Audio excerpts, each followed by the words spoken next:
नमस्कार, मैं हूं आरजू अंसारी और आप देख रहे हैं राष्ट्रीय जगत विजन न्यूज। बिलासपुर में जमुना पाली बुडबुड कोयला खदान के शुरू होते ही रतनपुर से सेंद्री तक के कोयला डिपो संचालकों की मुश्किलें बढ़ गई है। शासन की सख्त गाइडलाइन के अनुसार अब खदान से 25 किलोमीटर की एयर डिस्टेंस के भीतर कोयले का भंडारण पूरी तरह प्रतिबंधित रहेगा। ऐसे में इन क्षेत्र में संचालित कोल डिपो का लाइसेंस अब नवीनीकृत नहीं किया जाएगा।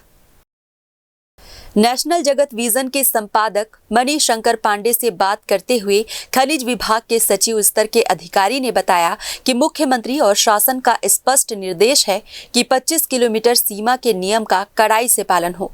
अधिकारी ने कहा कि यदि कोई डिपो संचालक अफरा तफरी या अनियमित गतिविधियों में लिप्त पाया गया तो उसका लाइसेंस समय पूर्व रद्द कर दिया जाएगा। इस निर्णय से रतनपुर, बेलतरा, सेंद्री और आसपास के गांवों में संचालित कोल डिपो संचालकों में हड़कंप मच गया है। कुछ लोगों ने अपने डिपो बचाने के लिए राजनीतिक और प्रशासनिक संपर्क सक्रिय करने शुरू कर दिए हैं। वहीं सूत्रों का कहना है कि कोयला चोरी में लिप्त कई डिपो पर पुलिस किसी भी वक्त छापा मार सकती है।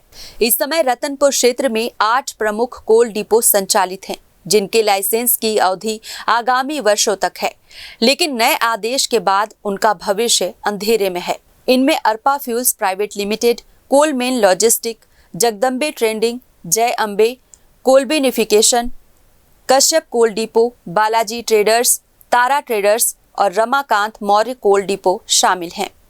स्थानीय लोगों का कहना है कि इन डिपो की आड़ में लंबे समय से अवैध कोयला कारोबार, बाहरी मजदूरों की आपराधिक गतिविधियां और सामाजिक अशांति फैल रही थी। धर्मनगरी रतनपुर की पहचान को इन डिपो ने धूमिल कर दिया है।